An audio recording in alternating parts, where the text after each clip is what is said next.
Because I'm big and tall. I would go down through the loader's hatch. Okay. Okay. Generally, when this thing is locked up, I mean, if you have this hatch shut, okay, here's your hatch lock right here.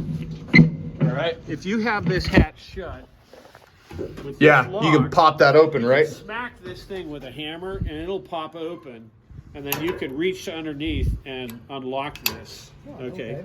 So, yeah, if you got a hammer, I'll show you. It may not open, it has never been opened for, I don't know. Oh, okay. It's just a spring loader and you smack it. Yeah, yeah, that could be. You can't get in there. No, You just reach in and. yeah. You hit this latch. You hit it hard enough that it springs open. Oh, okay. It bounces off the rubber gasket. Well, the rubber gaskets might be dead. No, I think it'd still work. And then, yeah, you can hit. So if you got it all locked up, and you can lock it from the outside by opening this, and then you can reach under and unlock it as long as this is round. We used to do that quite a bit. Although, okay, all right. All right, I'm clear of that hatch, All unless right, you're coming in. climb down it. Okay. You want me to put down the loader seat? Nah, that's fine. I know where it is. Okay, so. Wow. It even smells right. Okay. That's a chair, by the way. Hush. So you don't say what? I know. Yeah, it smells like hydraulic oil. So you just close all the handles on all the cells. Okay, so right here. All right, so from the loader station right here, what you do. Oh, the breech is locked. Yeah, it's welded. Okay. Yeah, They welded that shut. They demilled the breech. Okay, so this underneath this access is where your batteries are. You have, like he said, you have to traverse around because the battery's in the front half. Mm-hmm. Okay. That's your access to your batteries. When you load the gun, what you do is you grab this handle, you pull this button, and then you crank this handle down, and that drops the breech block, okay? Uh-huh. I believe that this is an L7 gun. Yeah, that's the L7A1, right? Okay. So when you crank that handle and drop the block, then it's, let's say in this area here, you've got ammunition ready to go. Okay. Yeah, yeah. So you notice there's cells down on the floor. Yep. There's tubes on this side of the driver down there. Uh-huh. Okay. And then there's this tube here. This is your ready ammo. Okay. So basically, if you're going out for a fight, you're going to load this area up with what you think you're going to want to use first. So we would usually put Sabo right here and heat rounds right here. Yeah. Okay? And so when you want to load the gun, you just grab that. And when you do that, when you hit that like that, the base of the round right there. It pulls the base of the pop cartridge out. You grab that round, you cradle it, you slam it in the breech. Okay? So if you're going to shoot the main gun, you drop this little thing here, and this has been hit by rounds coming out of the breech. So when the gun recoils, this thing will recoil back about this far. Okay, and then as the gun returns to battery, this block will fall, and there's a couple little fingers inside there that will eject the casing. It'll come out and it'll hit this thing. Yeah. So that's the point behind this. Yeah. Okay, it's just to keep the casings from Beating up the ring. teeth on the turret ring. Right. And then do you put them back into there? Yeah, because you have it's a full case ring. Yeah, yeah. Big Yeah. brass 105 or steel. Yeah, and I've never seen a brass round in Main gun ammunition. Yeah, I've never seen a brass. That's round like that's They're artillery all stuff. Steel. Yeah. They used to do brass, but okay. So let me get this guy here. Zip that back up. Back here in the back of the turret, you would have a couple of radios. Okay, so you got several holes for radios. Generally, the RT sits here, a receiver there, and then maybe a receiver here. Oh, look at that! They've got the vision block. Cool. Okay, so these vision blocks will go through that. Can you? Yeah. All right. So the idea behind the vision block is it actually goes. Got it. I got it. It goes right here. Let's see if I can figure out how to release that. There we go. I'm going to hold the block. Yeah, hold the block. Okay. So the vision block goes up into this. This is a driver's block, but it's a periscope, okay? Mm-hmm. So this is the driver's vision block, and then there's one that goes through here, right? And the driver's station has 3 of these fellas. Yeah. Right? Let's see. Can you see through it? Yeah, well. Sort of? Sort of.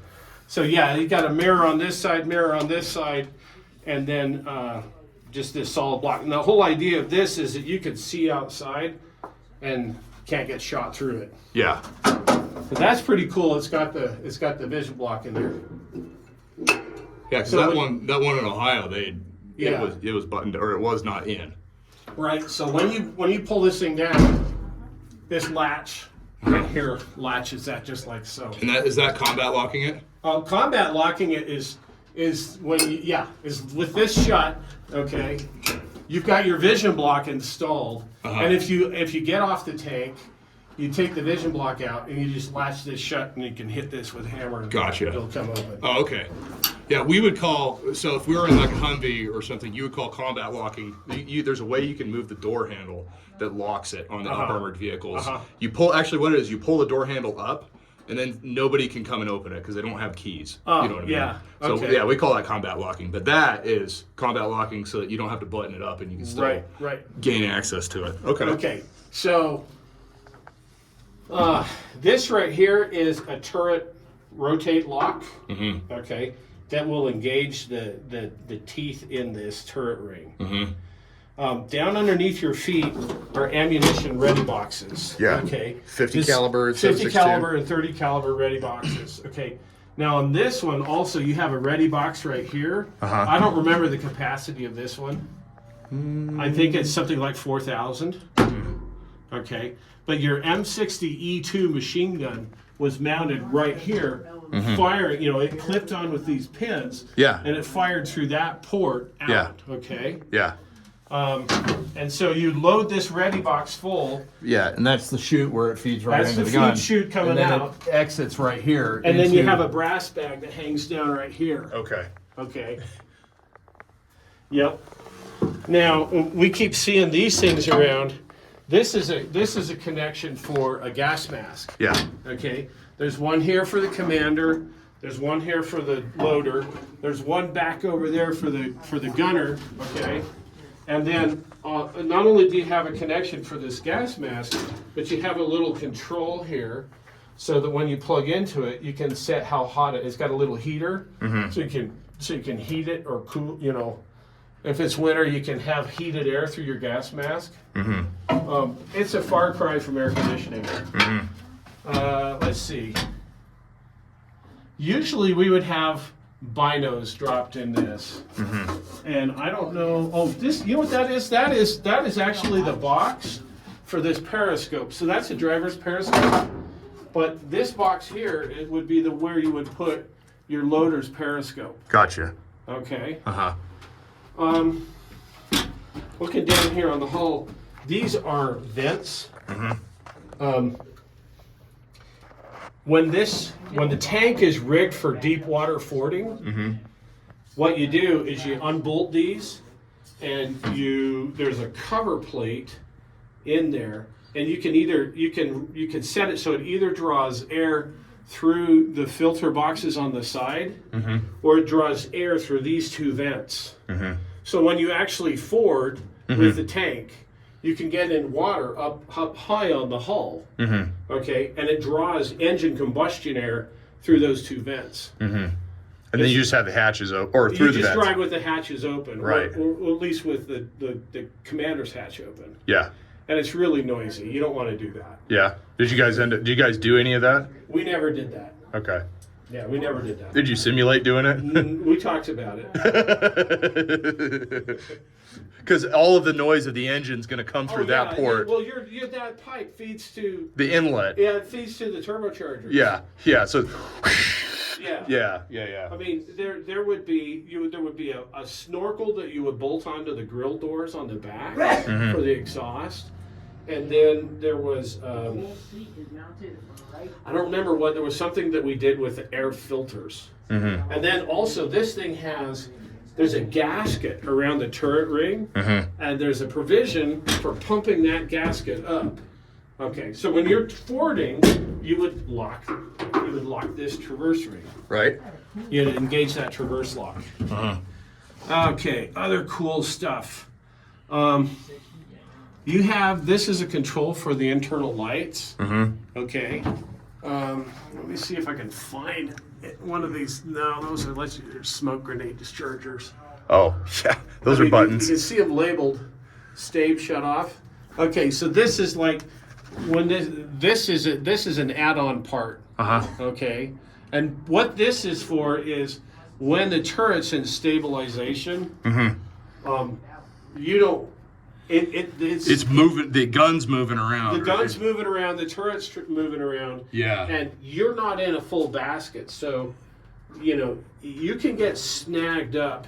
Yeah. Especially if you traverse over the back deck. Right. Okay. So one thing that we would do is you can actually climb into the driver's compartment through here when the tube's laid over the back deck. Right. And we did that quite a bit, especially because if you have the turret reversed and the gun tube and travel lock, we'd just climb into the driver's station that way. And it was easy enough because you didn't. Yeah. Well, you just drive it around. Partially because the bustle, the back of the turret is hanging over the driver's hatch. Yeah. So it's a real pain in the butt to get in the driver's hatch. Yeah. Otherwise. Unless the tube is traversed forward. Right. Okay. Right.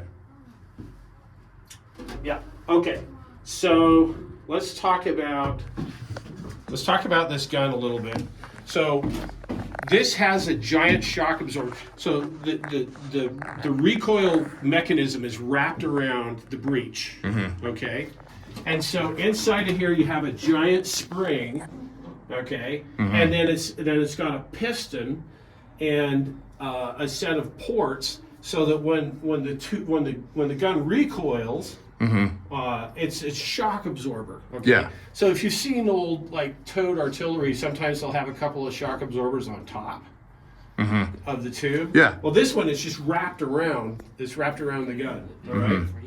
So one of the things coming up here is you got an expansion line up to an oil accumulator. Okay. And right over here is an indicator that shows you how much oil you have in the system. So this is real important because it's supposed to have enough oil that it will function properly. Because if it doesn't and you fire it, it's just going to slam back hard and probably break the recoil spring. Yeah. And if it breaks the recoil spring, then the gun won't return to battery. And then you're in trouble. Well, yeah. Can you mechanically advance it forward? No. No. That's it. Crew can't. Yeah, that's a depot maintenance kind of thing. Yeah. So the reason why you want the tube to return to battery is that all of your ballistic solutions that you're computing only are good when the gun's all the way battery. It's got kind of a tapered. It's got a cone that it rides into.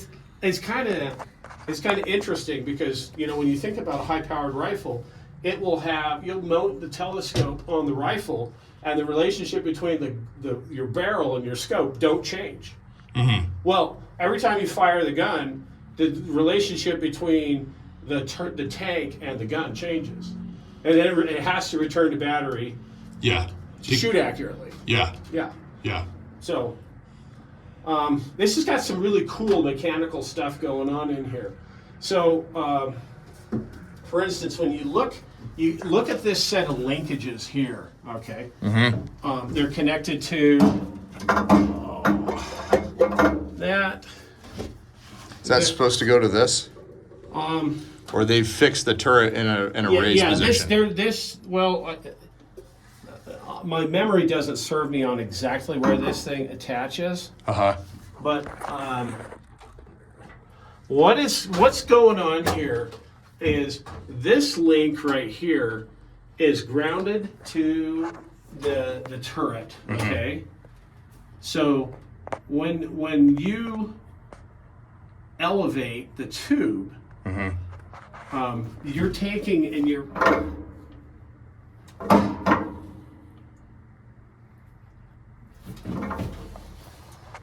see the periscope is not there, so the primary gun sight's not in the tank. Okay, but basically what you have in the old mechanical systems is you had a way of measuring the relative elevation of the tube compared to the hull.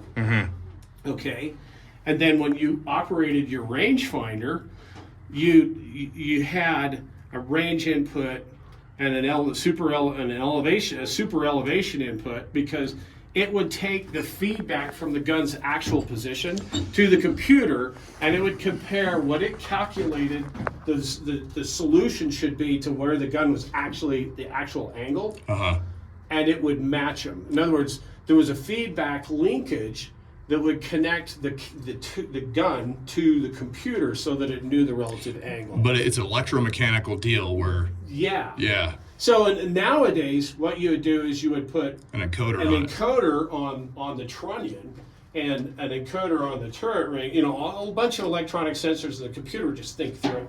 Okay, but this was originally done with cams and gears and linkages. Okay, so for instance, this system still, right here, this thing claims to be a ballistic computer output unit. Basically, what this guy does is... Do you want me to move over? Yeah, you can. I'll swap you. Yeah. See, right now the tube is floating. Okay. And you notice it's Say something to me. huh? Yeah, on my head. It's okay. Am I bonking your head? No, I'm fine. Okay, so down underneath you have an elevate cylinder, and the elevate cylinder's got a servo valve on it in this body here. Okay. And this is an electric controlled servo valve. Okay, because this had an electric computer, and the valve right now it's open centered, so the tube is floating high. All right. This is what they installed to keep it from fully depressing. This is what that's exactly right. Right. Yeah. Okay. That's aftermarket. So you had a linkage here, and this output unit would rotate this shaft, and it looks like this one was connected to, I don't know exactly how they did it on these, but the other ones, what you had is you had a valve body inside of there that would control the hydraulic elevate cylinder. Right. Okay. Kind of like a spool valve. Right. Yeah. Right. So this unit combined the output of the ballistic computer with the relative angle, with the reference to the hull, and a feedback from the tube to control a hydraulic valve to elevate it. Yeah. So the mechanical one did it just like that. Yeah. Yeah. It would just twist that shaft. It's like once you had a range solution, in those days on that type of computer, we would actually, I mean the feed from the rangefinder, which was mounted right here, went over to the computer, and then it had an output shaft that came out to this. So with the old mechanical system, was there different cams that you would click it to for different cartridge types? Yeah, okay. So each ammunition type would have a different cam with a different ballistic profile on Cool. it. So you had an APDS, APFSDS, heat, HEP, beehive. Yeah. Okay. Yeah. Which wasn't beehive, it was APERS. Yeah, anti-personnel. Anti-personnel, right? And what we would do is whenever we fired the machine gun, we would use the ballistic solution for HEP. Okay. Okay. Let me climb back over here and trade you spots. I'm trying to talk about this stuff over here. Okay, so not connected. All right, you're gonna have to come back around behind me so I can show you some stuff. All right. So A couple of cool things. Hey, Scott, you want to climb down in? Yeah, it's been bent. Huh? Do you want to climb down? You can come down. No, I'm gonna kind of back in here. Okay, there's a you got a gunner's quadrant here and an azimuth indicator here. Okay, so you got this. You got okay. Here's your Cadillacs. And they're called Cadillacs because they're made by Cadillac gauge. Okay, so traverse, elevate, depress. Okay, you have to grab the palm switches, and then there's the main gun switch. Blap. Okay, and then this one had a laser rangefinder, so it now has on the Cadillacs these two laser range buttons. Okay, so this one you could electronically get a range solution from the gunner station. All right, so now on this, right here is a blasting generator. Okay. So when you grab the palm switches and then you pull the fire button, it electrically fires this ammunition. Okay. Chicken hearts, if you ask me. Hey, how you doing, Jeremiah? So in the base of the cartridge, there's a primer, and it's an electric primer. All right, and this control, if you have a malfunction in your firing circuit, you can twist this little blasting generator. Oh, it's a spark generator. This is just a generator. So you just give it like 3 cranks. Yeah. And I actually have seen a real legitimate misfire on the gun range. Yeah, where we had one where we fired it on the way, boom, nothing. Okay, so we tried this. There's one here on the elevate handle. There's one here on the TC's override. See, look at that. It's got a linkage. A mechanical linkage into this hydraulic control, right? So you had one here on the TC's override. Then you try all those. You go on the way, and then it's like on the way, crank, crank, crank. Boom. Okay, wait 2 minutes. Yeah. Open the breech, take the round out. Yeah. And get it away. Get it the hell away from here. Go put that thing Right. over there. Okay. Have you guys seen my Beretta? Yeah, right. I don't know what I. Hey, I'm recording this for posterity, Big Perm. Okay, so what we got right here, this is the 105D auxiliary gun sight. So there's a telescope that points out the top. It's welded or the lens is broken. But when you're sitting up in here, you can look through this thing, and you've got different. You got an adjuster here. Yeah. Is that it's your focus adjust? Yeah, and then right here you can select 2 different. You got a reticle selector here, so you can select a heat reticle, or you can select a Sabo reticle. Okay, and what it's got range lines on it. Okay, and then it's got it's got a vertical line, and then there's range lines like a bore sight cross, and then 600, 800. So basically, point blank range is 800 meters. Yeah. Okay. Yeah.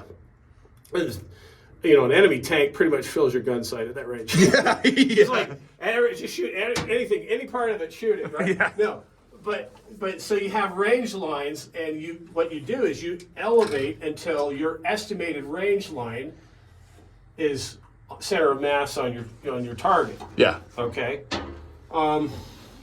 The British had a cool system where the 2 reticles, the 2 lines diverged. And so you would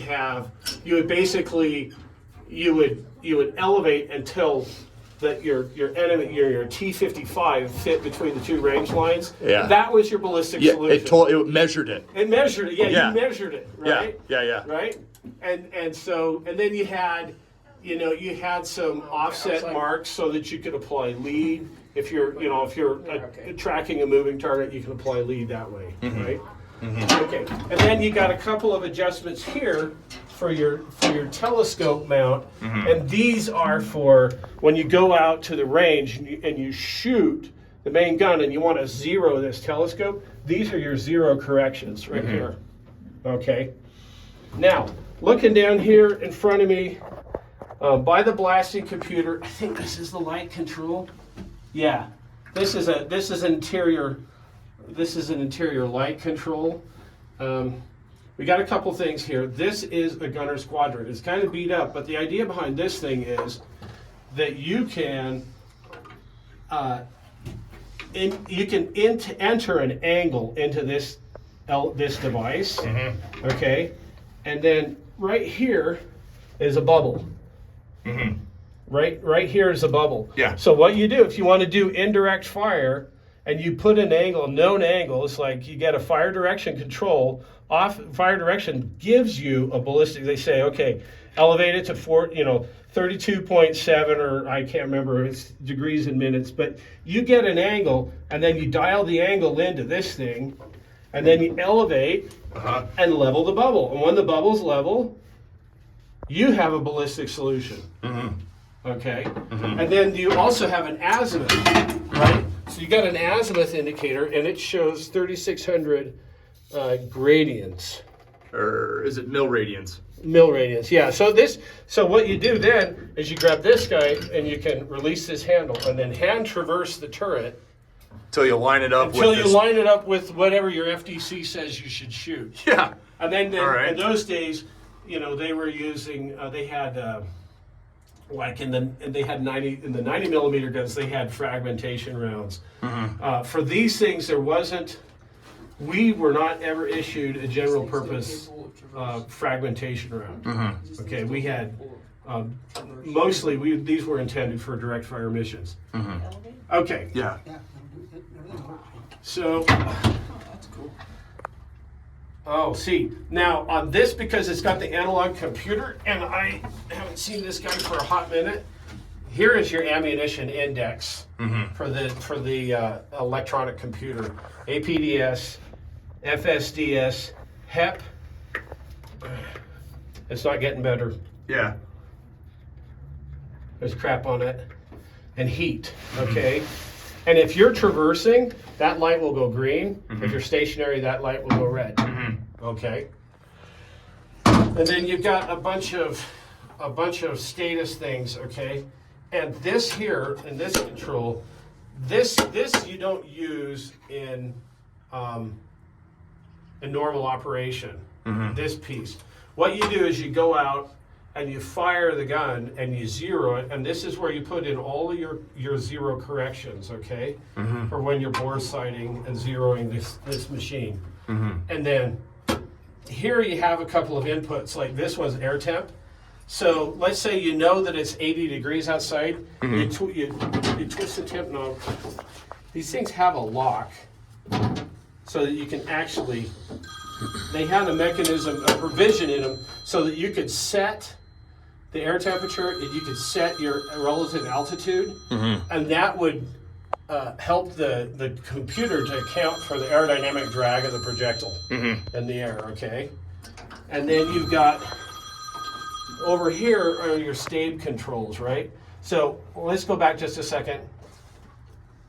So this is your elevate, you would turn that switch on, and that would turn on the hydraulic power unit. So right in front of my feet, there's a hydraulic cylinder, mm-hmm. and down below it, there's a motor, and then this is a pressure cylinder. This is an accumulator, mm-hmm. and this thing runs around 10,000 PSI, mm-hmm. all right? So mm-hmm. This is your power on switch for your hydraulic controls, and then you select, am I gonna fire the machine gun, or am I gonna fire the main gun? Mm-hmm. So this is your machine gun on switch, or your main gun on switch, right? Mm-hmm.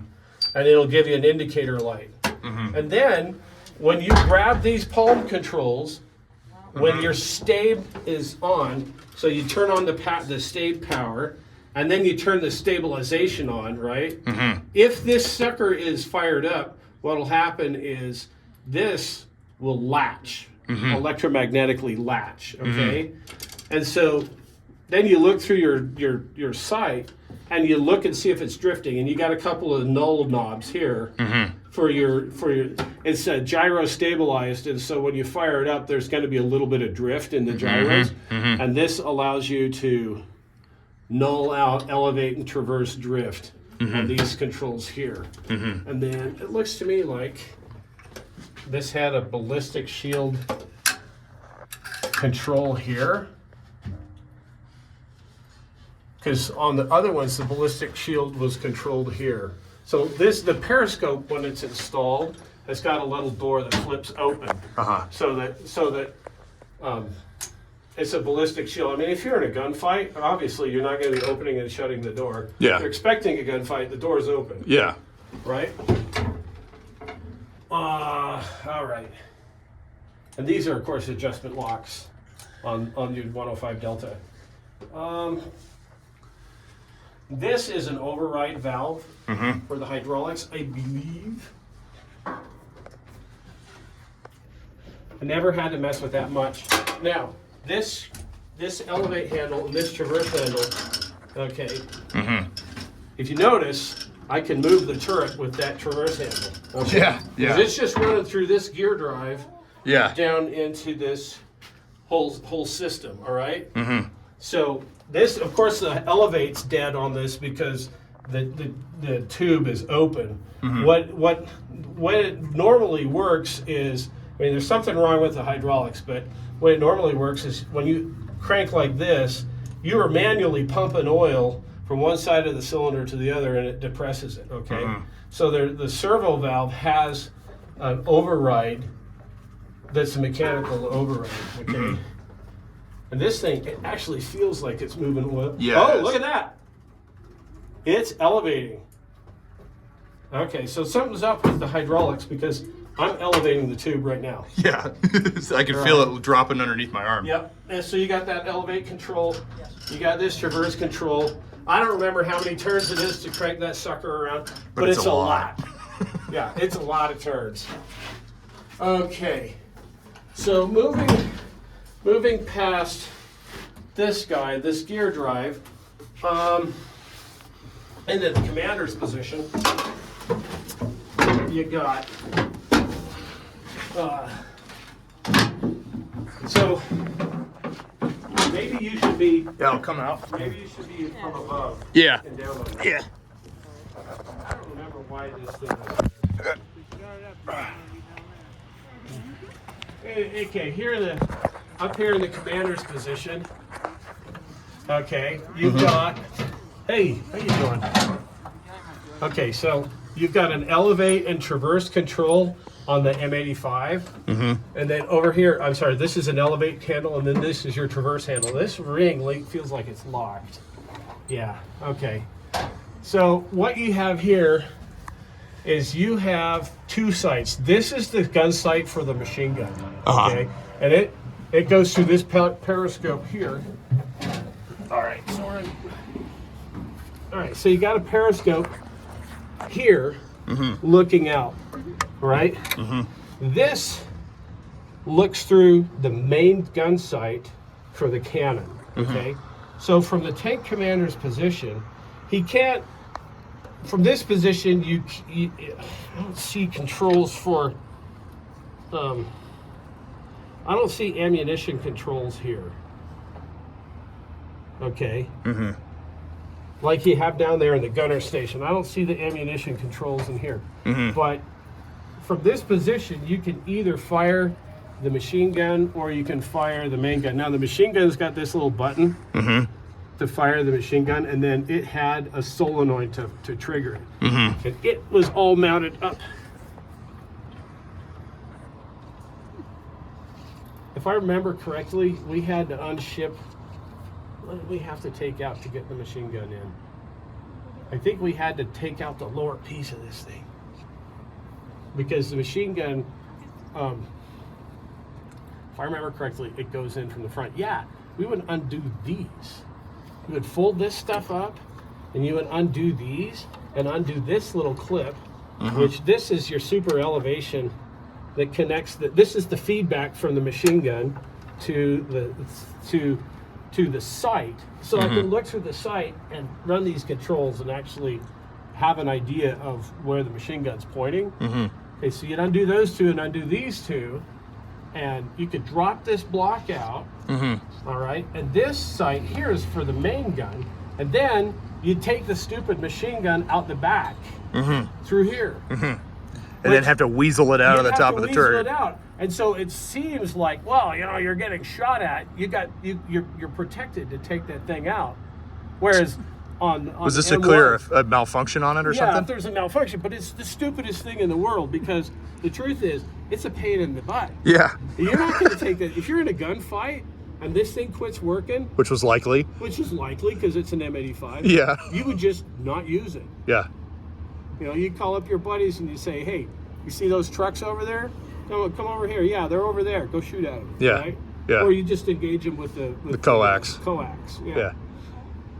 But you have these controls for elevating and traversing this gun tube, as well as you got your commanders over right here for managing the main gun. Now, there's something here that's not here, and that is these things, this particular version had thermal sights. Mm-hmm.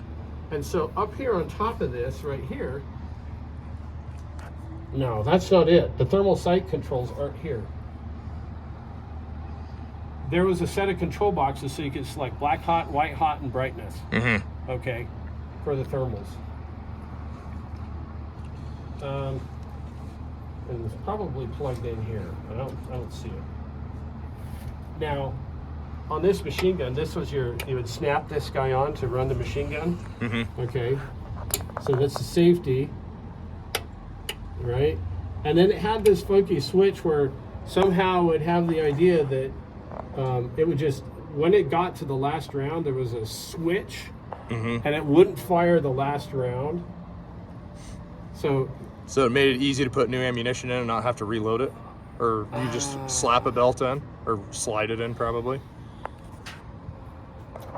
yeah, maybe you could link to it because it would stop. There's this, you know, it'd stop up here in the feed tray. Yeah. But to get at it, you'd have to undo these clips and then arrange the ammunition all the way around you, you know, behind you in this thing. Yeah. Okay. And it's not popular. It didn't work all that well, but it's better than nothing. Yeah. Right. But anyway, so around here, and I'm not. It seems to me like a lot of the lights have been taken out. Mm-hmm. But there's a bunch of lights, and they'll be blue or red or white. Mm-hmm. And on the light control, you could select if it's blue or red or white, and then there was a brightness control on it. But this also has got a traverse lock right here. Mm-hmm. And it's a two-piece traverse lock, right? So you can't quite see it. Maybe you can. Yeah. You can get down under here. You got this little lever right there, and you would engage that guy, and then you could. You had a ring lock, but there's also a facing forward lock. Mm-hmm. So you could traverse it, and this pin would latch, and then you push it forward to release it, and you pull this guy back, and then you traverse it, and it finds the index, and it'll go index. Mm-hmm. And then does it drop down, or is it? It's a drop down pin. It's just like what you'd see on a saw, on a cutting machine. Yeah. Yeah. Okay. Yeah. All right. Wow. I don't want to stand on this gunner seat because my feet are all oily. Okay. This thing, the M85 was intended to be an aircraft machine gun, Mm-hmm. but it sucked. Mm-hmm. And it came out at the end of the Second World War when they decided that they really wanted a Gatling gun, and they came out with the GE, Mm-hmm. right? So they said, and they put the M85 in these tanks, okay? And the real M85 had a quick change barrel. Mm-hmm. And it had a release right here for the quick change barrel, Mm-hmm. okay? And you were supposed to install it and then twist it, and it would go clink. But you can install it and twist it, and if it didn't go clink, it wasn't fully engaged. Yeah. And what would happen is if you go out to a gun table and you didn't have the barrel in, you sent the barrel down range. Yeah. which is comedy. Yeah. Yeah. It happened once at CAX. It was actually not at a CAX. It was just a regular drill. Mm-hmm. where somebody didn't. They sent their barrel about. It goes about halfway between here and the building there. Yeah. Yeah. It takes off. It takes off. Okay. So thermal sights on these were super good. Mm-hmm. We could see now that I believe that the M60A3 with the thermal sight had about the same, or maybe even a better generation than the first generation that was in the M1. Mm-hmm. The M1A ones might have still had that original generation, but we could see mice running around 500 yards away in the brush in the winter. When it's good, you get good thermal contrast between the mouse and the snow.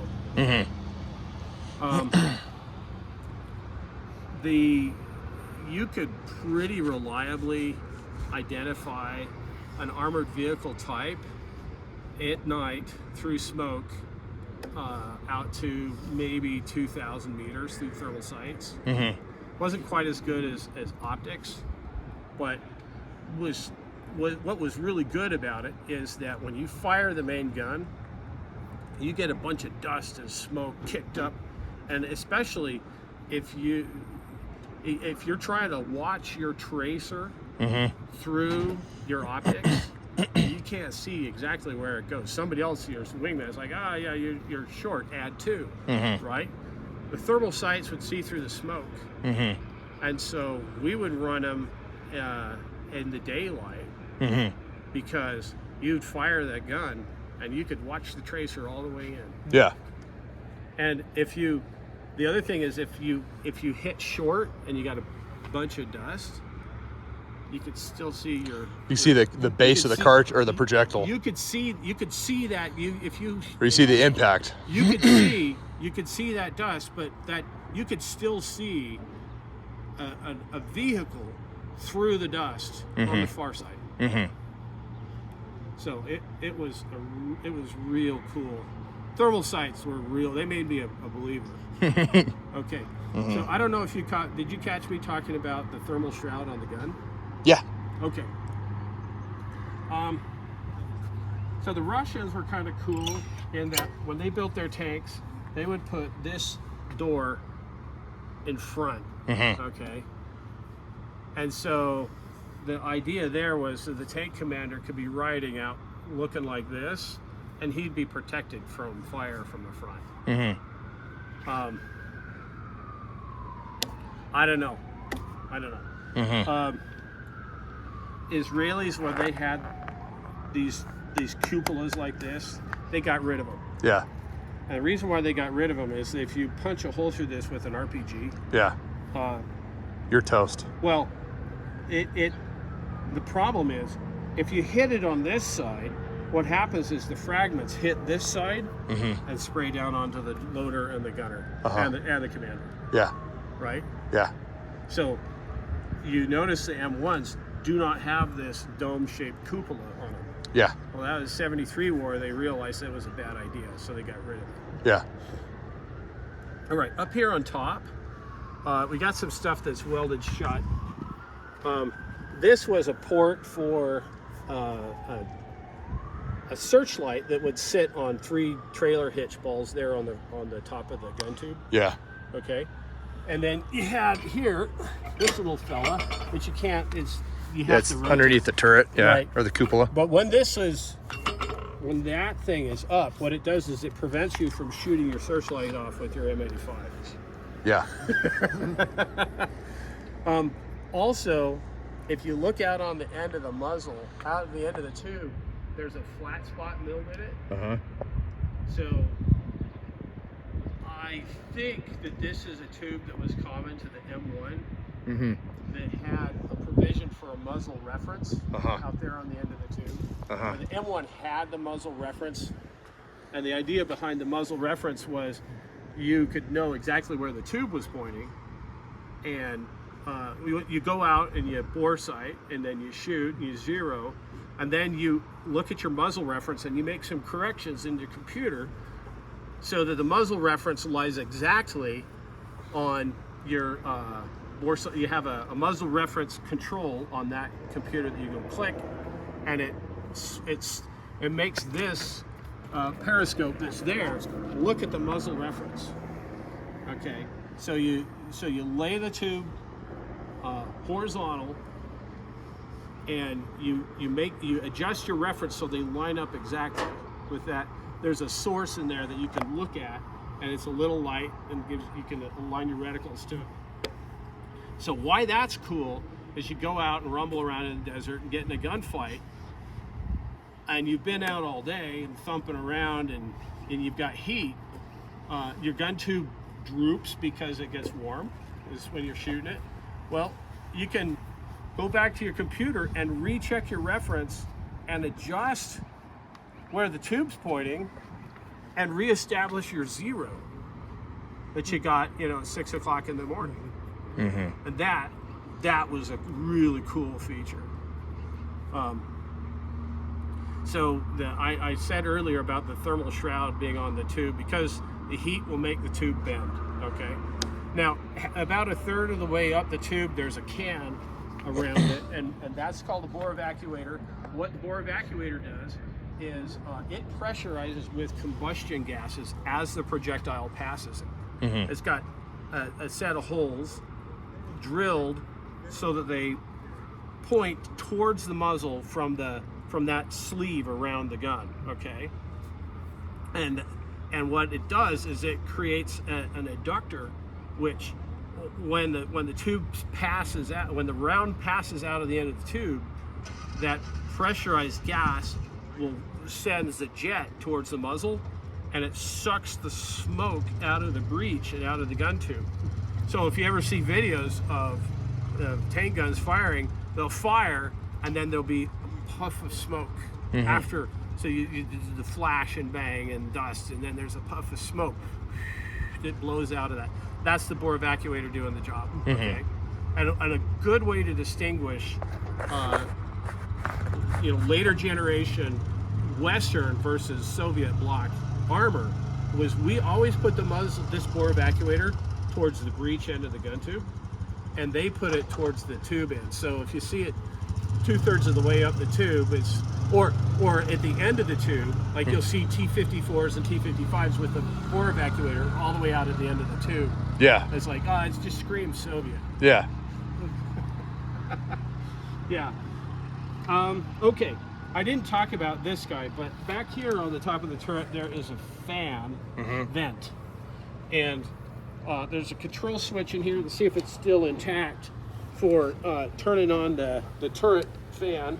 And the idea is,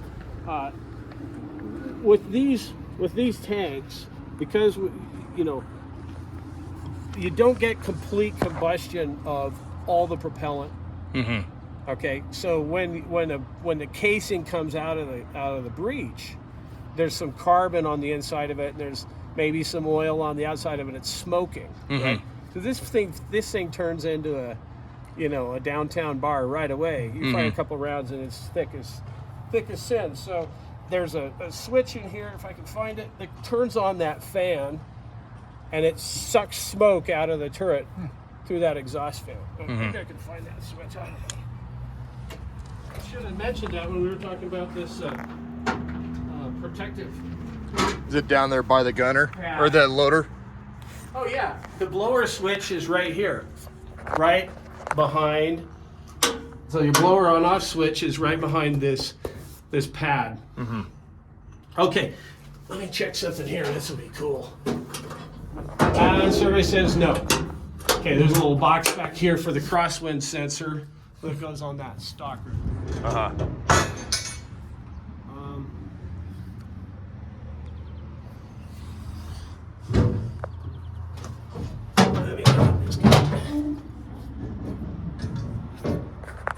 Oh, this is cool. These had a halon fire suppression system. The sensors have all been removed, but over here is a control and a switch. Wait a second. I don't think these did.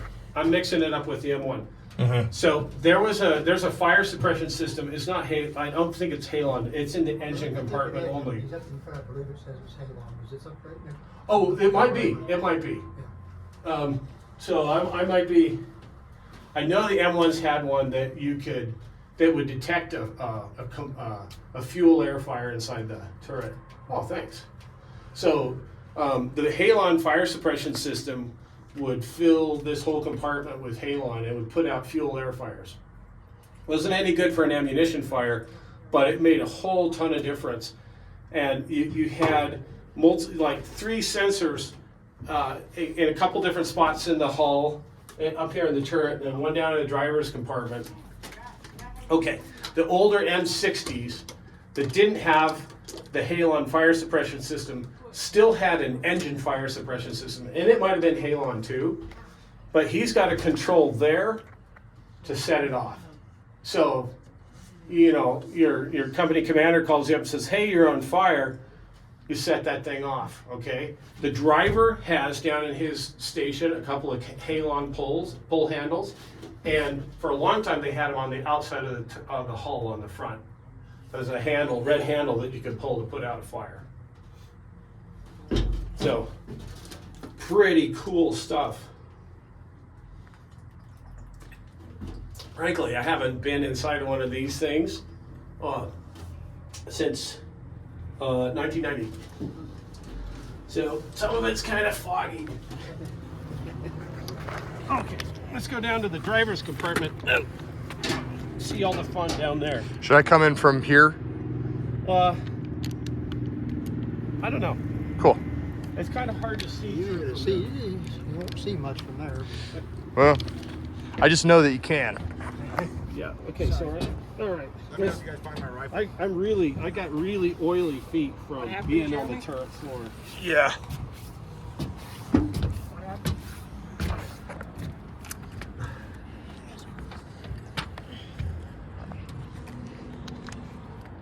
Hey, Soren. Yeah. In the glove box of the Suburban, there's some Electrolytes. electrolytes. Will you please? Okay. Oh, you can see a lot. You'll be able to see a lot from in here. Cool. All right. From up here. Yeah. Thanks, Terlina. Okay. Yeah, here's your fire poles right there. Okay. For your fire suppression your system. fire suppression system. Let's see if I can figure out how to control the seat height. Oh, look at that. Woo, baby. Okay, so down here, right here, this is a latch for this to do this hatch. Mm-hmm. You undo that, and then you can pull this guy over like this, and you pull this over, and then you can drag it down.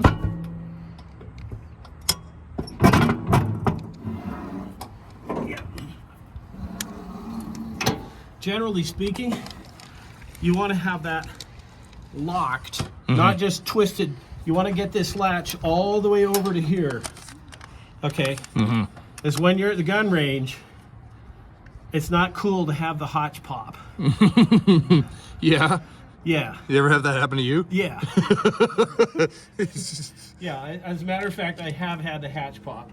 Okay. So remember I talked about the fire poles out there? Here's a fire pole right here. So this is the driver's fire pole. Okay. Honestly, I don't remember what this indicator shows. I guess Probably that's the pressure of probably the the system. pressure in these 2 fire bottles. Yeah. There's 3. Okay. So right here by the I think this is an emergency fuel shutoff control valve. And then there's other stuff down here. This red handle, if you pull this red handle, this seat will drop. And then there is a release for the hatch. On the bottom of the turret, bottom of the tank, down here, there's a hatch that you can actually, the driver can escape out of the bottom of the turret, out of the bottom of the hull if this is, if the tube's over the front deck and depressed. and you can't get your hatch open, and things are on fire and you survive, which, okay, maybe. But the idea is that these had an escape hatch. I have used it. It's kind of fun. It's also kind of stupid. But there's space to get out underneath it. They didn't put that in the M1 series. I shaped it up. Oh, thank you. Good job. All right. So your controls. Well, let's see if I can remember everything. Okay. So here's your T handle. Right, left, control, right. And basically when you're in forward gear, so right now we're in park, and there's 4 positions. You got I think that's low and then high.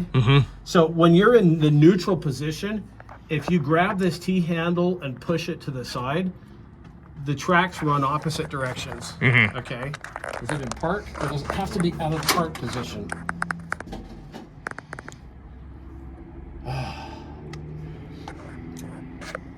Okay. So when you're in drive, when you're in a forward gear, if you turn the wheel, you pull the T handle, like I pull the T handle like that, then it's kind of like steering, okay? So if I pull the T handle here towards the left, it slows down the right track and pushes the left. Now, there's a differential in the transmission. So it splits the velocity. Okay, which gives it, instead of dragging the track, it makes the 2 tracks follow different lengths. They run at different speeds, which gives you an arc. Okay. Does it have a big clutch on either side to activate like a brake drum or? There are brakes in it. I am not sure if it is a second hydraulic motor that runs the differential drive to steer. But I think it's a 2-motor system. So you got a hydraulic pump that's a variable displacement hydrostat pump, and then you got a drive motor which drives the differential that runs both of them forward, and then you have a differential motor that will give you a speed split right and left. Okay. And if you stop the forward drive motor and you run the differential motor, that's what gives you the neutral steer. Okay. So this T handle control is actually between the transmission lever and the T handle. Those are your 2 inputs to your hydraulic drive motors. Okay. In addition to that, there's a set of brakes. Okay. So right here is this brake pedal. This brake pedal, and you gotta reef on that guy with everything you've got. Okay. Now, there is you can set this. There's an indicator down there where you can look at the brake pressure, and you can actually set the brake pressure. But what I'm not seeing is the lock and release, unless it's this. I don't think that's it. It looks like a dipstick. Well, for what I don't know, but yeah, I don't remember if that's what's required to get it out of park. I don't think so. You've got that lever down there as well. There's this guy. Okay, that is a throttle lock. Oh, okay. Okay, so here's your throttle pedal. And you put the throttle pedal forward, and you can lock it in position. For travel. Well, no, it's so that when you start up, you warm it up. You rev it up, and you set the throttle lock. Or if you're shutting down after operation, you want to idle for 2 minutes, you set the throttle lock, and you shut it down. Okay. You got a speed indicator, buddy. I've never seen it go faster than 30. It's 60 is wishful thinking. 60, well, maybe if you're driving down a steep hill. Well, it's because it's the same one for Humvees and 5 tons. Right. And then you've got a RPM indicator here, right? And this engine's really happy between 1,200 and 1,500 RPM. And it spends most of its time in that lower part of the range. It's just a big engine. Yeah. Okay, so yeah, that's right. This is your throttle lock. Okay, you got your gear shift for setting your speeds. Radio or something? No, this is a slave cables. I think that's a slave cable connector. Is there another one? Yeah, that is a ground connector. That is a ground wire connector. Maybe the slave cables are out here on the front. I think you said that. The slave receptacle. The slave receptacle's up there. Yeah, I don't know. I don't see it here, but I think we talked about this on that last one. Okay, so over here you got, this is a great one, a smoke generator, right? So the smoke generator would inject diesel into the exhaust pipe, into the exhaust manifold, and of course it just produces this huge white cloud of diesel, unburnt diesel fuel. So, you know, arm and fire, right? Let me see if I can find everything. This guy. Okay, so this is your control for the your headphones, your CVC, Combat Vehicle Communication System. So this says I'm going to listen to I'm going to listen to radio A, intercom only, radio B, radio C. Generally, these two are receivers only. A is your transmitter. Now, a command vehicle might have multiple transmitters, right? But generally, everybody had a radio, and we all tried to exercise, you know, comm discipline. So this right here, you can say that's transmit. So that's a transmit button. Okay. So on your headphones here, you would key forward for intercom and key back for transmit, or was it the other way around? I don't remember. But the one position would lock. It would lock in the intercom position, whereas in the transmit position, it would release as soon as you let go of the key. Okay. Although people sometimes manage to find a way to transmit a hot mic. Yeah, hot mic, DJ hot mic on station. Yeah, we did that. That happened. It was always interesting. Okay, so this is your fuel pump switch, master battery switch, night vision. Okay, so I'm getting oriented right here. This little fella. These guys had image intensifier driver's periscope, and it fit in this hole in the hatch. Okay. Oh, and this guy. Yeah. Okay. It was a monocular. You could turn on infrared driving lights. And everybody in the world could see you with the thing. Silly. Sure. But it was a night vision. We had them on the M60s as well as the... Yeah, it's blackout driving lights. Blackout driving. They were on the M60s, all versions of the M60s on the M1s, okay?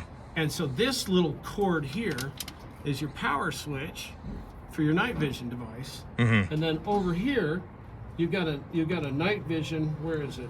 You got a night vision light switch here. And then you've got lights, okay? Yeah, so blackout, IR, blackout drive. And blackout. And blackout still wasn't really blackout. And then here's your light control, right, which you're used to. Yeah. You know, you have to unlock it, and then you can set all these different things. Yeah. You can't accidentally turn it on. Okay. And if you don't know what you're doing, you can't turn it on. Yeah. Accidentally or intentionally or otherwise. Intentionally or otherwise. So you got, this is for... Okay, it has a bilge pump, right? And it pumps. There's a blebber right over here somewhere. That's got a little rubber. That one, they welded it shut. Yeah, it's welded shut. Okay. Yeah. That's you got that one, and then you got another one that looks like you got a pipe that comes up and goes out, and kind of snakes along. Yeah. Okay, that pipe that snakes out is the personnel heater control. Is the exhaust port for the personnel heater. So you got it on, high, and low. You got your master switch, and then it's, you know, high and low, right? And this is one of those like Stewart Warner heaters. You turn it on, and then it burns diesel. Yeah. And in the winter in Boise, it's real nice. Yeah. Yeah. Okay. You got your bilge pump, gas particulate.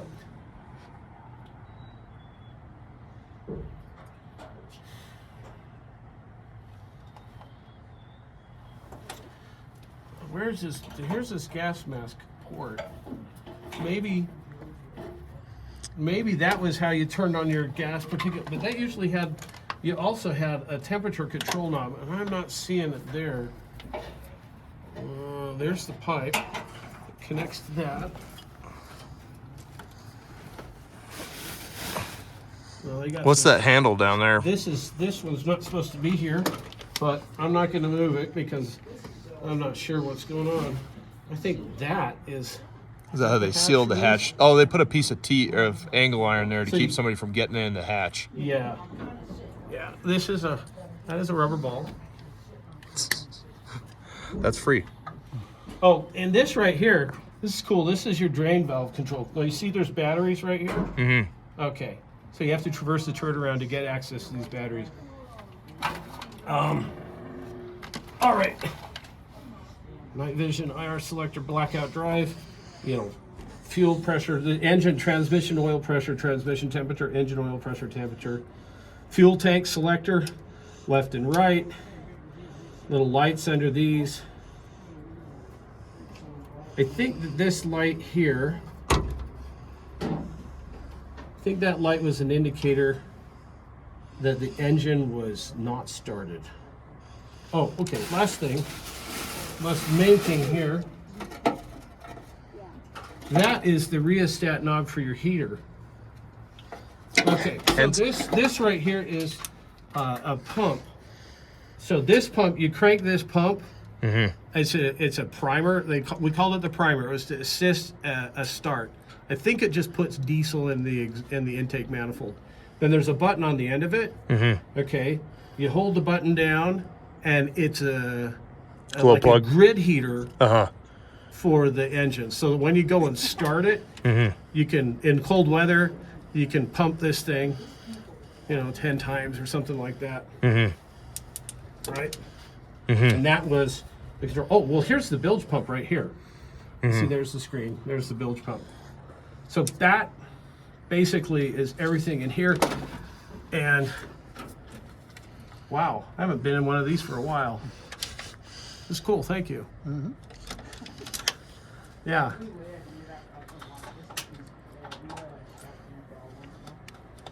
And it's got, okay. Release starter switch if engine fails to start after 15 seconds. Wait 3 to 5 minutes. Okay. Don't shift unless it's in idle. You can shift from low to high when you're in operation. And if you shift from high to low,